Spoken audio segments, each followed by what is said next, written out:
dollar goes up when inflation expectations are going up and the Europeans are cutting interest rates. Now, you can say that the dollar is going up because of Trump, but if you didn't know that the ECB was going to cut interest rates today, you don't know what the hell you're doing, okay? So again, that's okay. A lot of people don't. And you didn't know that the British pound went down yesterday and the dollar went up because of the CPI number in the UK. So again, the dollar's not just one thing.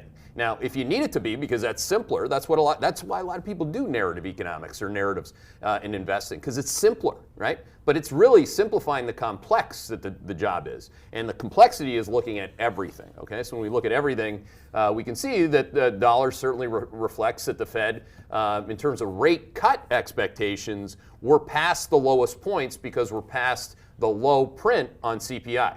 So I also, in the note, in my election preview, I tell you that no matter who the president's going to be, the CPI is going to be heading north of 3%, and Wall Street has it going towards 2%. So again, drastic difference in terms of outcomes. The last time we had a widening gap like this in terms of predicting higher inflation than people expect was when the Fed called inflation transitory. Okay, so there's the dollar, and there's also trading around the dollar today. So I'm actually going to short some of it, because it's at the top end of its range, and I had my catalyst, which is, don't forget, I sold all my euros. I should have shorted it.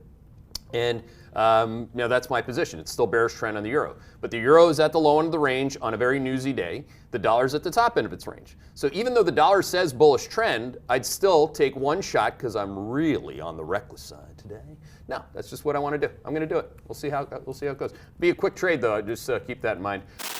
Hey there, Hedgeye Nation, or if you're not part of Hedgeye Nation, thanks for watching Hedgeye on YouTube. If you haven't already, make sure to click on the button below there. Subscribe to our YouTube page. You can also follow the link in the description to our website to get even more great investing content.